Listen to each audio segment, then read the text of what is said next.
대북 프레임이 쏙 들어간 것 같습니다. 지지율 영향을 안 주니까. 예, 지금 있는 상황에서 너무 무리하게 이거를 끌었다라고 지금 생각을 하기 때문에 이 프레임을 띄워놓고 검찰로 떠넘겼습니다. 검찰이 조사에 들어갔대요. 그러니까 지금까지 검찰이랑 해경이 그렇게 조사를 해서 문제없다고 월북으로 정리했던 공무원 피살 사건에 대한 부분을 검찰이 재조사를 하면서 문재인 대통령도 조사할 수 있다라고 기사를 써내기 시작했고요. 자, 그 북송어민, 이 북송어민이 북한에서 이제 살인죄 저지르고 위장 귀순하는 그런 어민이었단 말이에요. 그래서 북한의 요구에 맞춰가지고 되돌려 보냈죠. 네. 그래. 그럼 우리도 사실 하나 보낼래 하나 있잖아. 거기서 범죄 저지르고 넘어오네. 그 강남에서 지금 20억 재산을 굴리고 계신 네. 왜 안 넘겨줘? 차후 북한 대사로 유력하신 그분, 네, 모르는 척 하려고 이름까지 바꿨다고 하는. 네. 하여튼 그분도 이제 빨리 북송을 시켜드려야 되는 건 맞는데. 보내드려야 된다고 생각합니다. 하여튼 이런 부분 안에서의 문제가 잘 안 맥히다 보니까 요거는 조용히 덮었어요. 근데 끝난 게 아닙니다. 요거를 지금 한동훈이 이어받은 거죠. 그래서 지금 한동훈이 추가로 검사장들을 임명을 하고 있는데 검찰총장도 없는데 지 맘대로 검사장 임명해요. 검찰청에 협의를 해야 되는데 인사를 자체를 엉망진창으로 하고 있는데 아무도 뭐라고 하지 않았다. 근데 추가로 올라오는 애들이 전부 다 특수통이거나 이제 그동안 문재인 정부 관련된 조사를 해오던 담당 검사들을 지금 검사장 2명이나 또 이번에 자리 배치를 했습니다. 근데 이제 검찰 기자들이 아직 있잖아요. 그 검찰 기자들은 또 검찰에서 쓸 거 아닙니까? 그러니까 이제 슬슬 조금씩 기사가 나오기 시작하는데 이제 윤석열 사람들로 이제 다 검찰 고위 간부가 이제 임명이 되니까 검찰총장이 와도 설 자리가 없다. 뭐 검찰총장도 지 말 잘 듣는 놈으로 갈 거라고 내가 뭐 예상을 해볼 수밖에 없는 입장이라 없을 것 같아요. 완전히 한동훈의 검찰 장악이 윤석열 때보다 더 심하게 이루어진 거지. 아니 한동훈은 그러면 법무부 장관 더하기 검찰총장 더하기 민정비서관이잖아. 그렇지. 민정수석이잖아. 거기에다가 대법원 지명권까지, 대법원장 지명권까지 행사할 수 있는 거에다가 공무원 인사관리까지 할 수 있는 그런 권력을 현재 쥔 거죠. 옛날로 말하면 2조 참판과 2조 자랑의 호조 판서의 병판까지 전부 다 지금 거머쥔 상태란 말이죠. 돈 되는 건 다 주고 있는 거예요. 세상에. 네. 이 마누라 통해 가지고 김앤장하고 같이 우리나라 재경부도 좌지우지할 것으로 보이기 때문에 사실은 대한민국 권력은 한동훈 일가한테 넘어갔다라고 봐도 무방할 정도로 막강한 실권을 차지했습니다. 이런 와중에 이제 경찰까지도 지금 소화로 끌어들이고 있는 거거든요. 그동안 경찰이 그렇게 반대했던 경찰국 신설이 사실상 행정부 주도로 인해서 진행이 되고 있는 상황입니다. 됐죠 거의 지금. 네, 이제 다 됐고요. 그리고 관련해서 경찰청장들, 그러니까 경무관급 인사에 있어서도 멋대로 대통령의 재가를 안 받고 보직을 바꿔버리거나 또는 그쪽에 충성 맹세한 사람들만 세우는 등 경찰 개만들기까지 거의 끝나가 있는 입장인 거예요. 예, 청장 후보 면접도 미리 했고 이거 말도 안 되는 얘기죠. 그리고 통제안까지 마련하고 아니 청장 후보를 대통령이 임명을 해야 되는데 면접을 누가 했다는 거야 도대체. 그 장관이 이상민 그러니까. 행안부 장관이 행안부 장관이 경찰을 지 맘대로 주물러. 이건 옛날에 이승만 때 이기붕이 하려고 했던 짓이랑 똑같은 거예요. 진짜 말도 안 되는. 그래서 4.19 혁명이 일어난 거 아닙니까? 그래서 이기붕이 어떻게 됐죠? 아들한테 총 맞았죠. 네.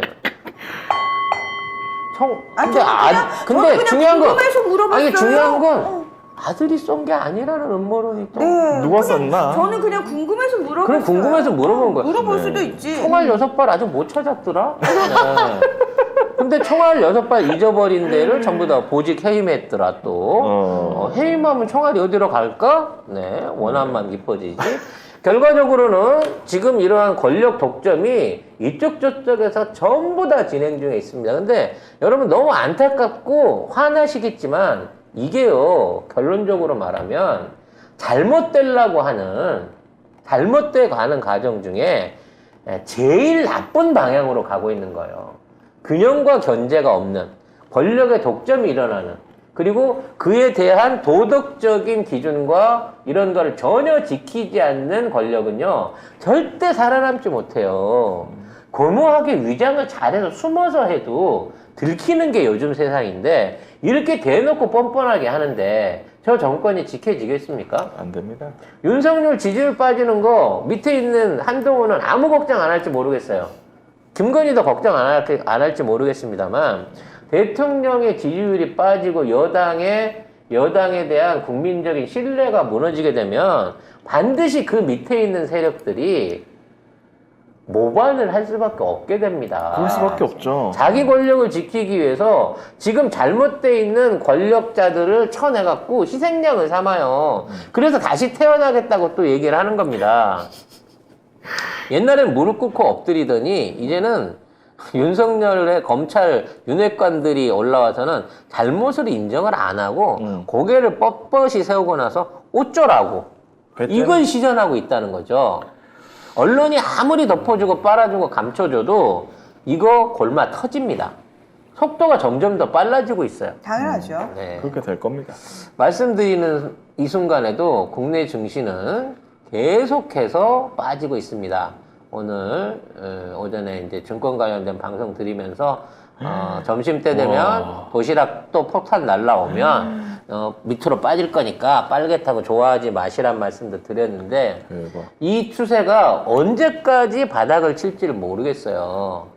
이게 지금 국민들이요 2년 3년 모아놨던 저축액들을 지금 증권 투자하는 사람들 다 날리고 있습니다. 매일 4조 5조 원씩 막강한 어마어마한 자본들을 공매도 세력들한테 갖다 쳐 발리고 있어요. 왜 이렇게 급합니까? 왜 시작한 지 한 달 반밖에 안 된 정권의 하수인들이 이렇게까지 헤쳐먹는 걸까요? 윤 정권을 믿고 동업하는 지금의 이런 기회가 오래가지 않을 거라고 생각하는 거예요. 빨리 나 헤쳐먹을 거 헤쳐먹고 끝내야 된다는 조바심 때문에 지금 잘못되어 있는 모든 사회구조 안에서 모든 부조리가 한꺼번에 터져나오고 있어요. 근데 이거 국민들이 아무리 언론이 가려준다고 하는데 모를 수가 있을까요? 아픔이, 그러니까 이 골마 터지는 상처 때문에 우리가 아픔이 깊고 분노가 깊고 화는 나지만 저도 이렇게 무모하게까지 경정권이 한꺼번에 몰락해가는 모습을 보일 줄 몰랐습니다. 이건 거의 레임덕 상황이랑 똑같은 거예요. 대한민국에 통제자가 없어요.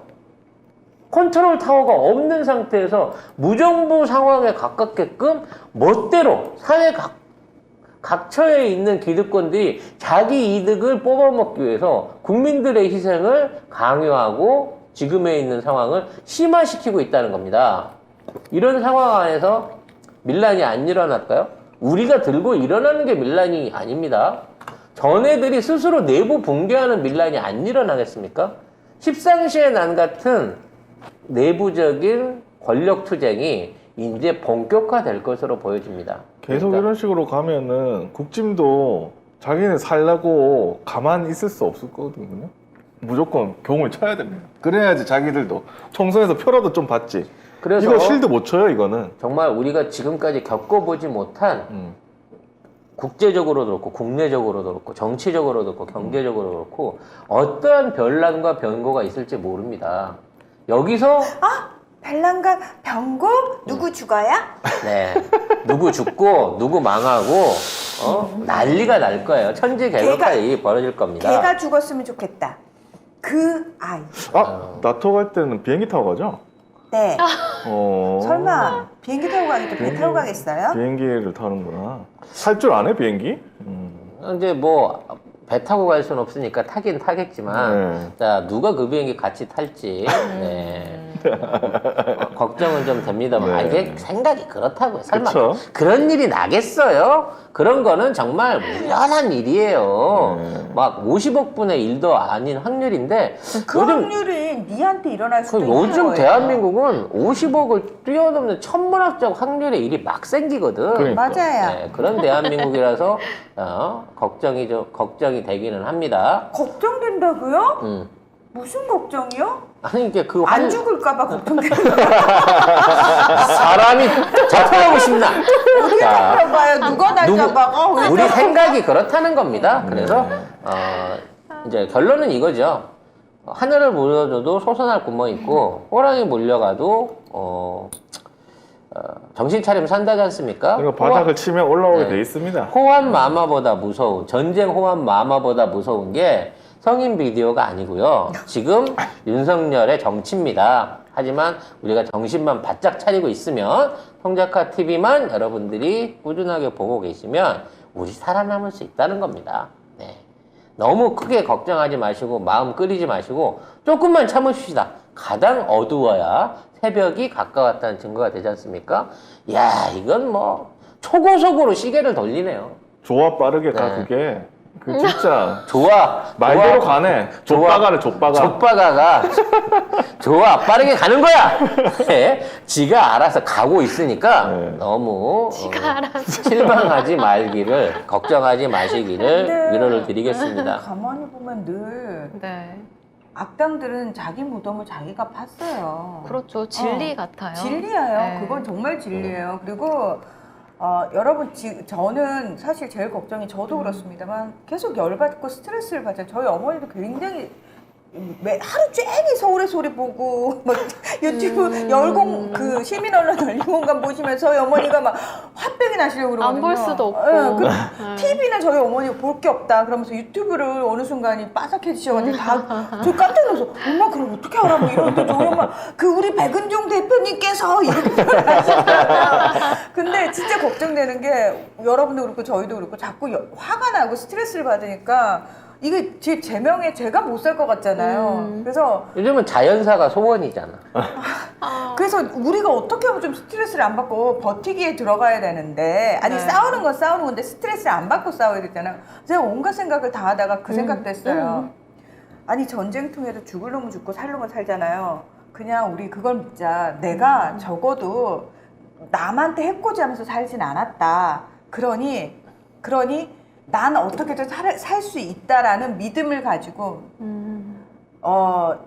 내가 이 정도 괴로우면 이찍들은 더 큰 고통을 받을 것이다라는 믿음을 가지고 스트레스를 좀 덜 받으셨으면 좀 건강을 지키셨으면 저는 그렇게 생각하기로 했습니다요. 예. 그 댓글을 주시는 분 중에 이제 어떤 분이 왜 니들은 대책 없이 까기만 하냐? 우리 윤 대통령 열심히 하고 있는데 라는 진짜? 말씀을 주신 분이 되는데요. 우리 대책도 줬는데 우린 대책도 주고 잘못된 방향을 어떤 식으로 개선해야 될지까지 제안하는 방송입니다. 여러분하고 같이 우리가 욕해서 끝나는 방송이 아니라 이런 욕을 하면서 이 잘못된 거를 개선하기 위해서는 우리가 나서야 된다고 독려하는 방송으로 이해를 해주셨으면 좋겠어요. 어디 다른 방송에서 오신 분들이 자꾸 우리 방송 왜 본인 방송 중에 열심히 들으시지 여기 나 그거 듣다 왔는데 이러면서 자꾸 댓글을 다시는데 아니 저희 송 작가님은 이쪽 저쪽 가리지 않고 저한테 연락만 줘요. 저는 돈만 주면 다 컨설팅 해줄 수 있어요 라고 얘기하시는 분 아닙니까? 그렇게 나 좀 부르라고 해도 안 부르잖아. 아무 데서도 안 불러. 이분은 대책을 가지고 계신 분이고 대책을 실제로 얘기하시거든요. 진보에서도 이렇게 안 부르고 보수에서도 안 안 부르고. 네, 이런 사람입니다. 네. 그래서 제가 혼자서 하는 겁니다. 그래서 저희 방송의 독특한 색깔을 자꾸 그 감나라 배나라 하지 마세요. 알리거나 말고 우리 이렇게 할 거예요. 네. 그러니까 아니 우리 저기 나토 가면 안 된다고 설명까지 다 해주고 아니 방금 다 알려주는데 왜?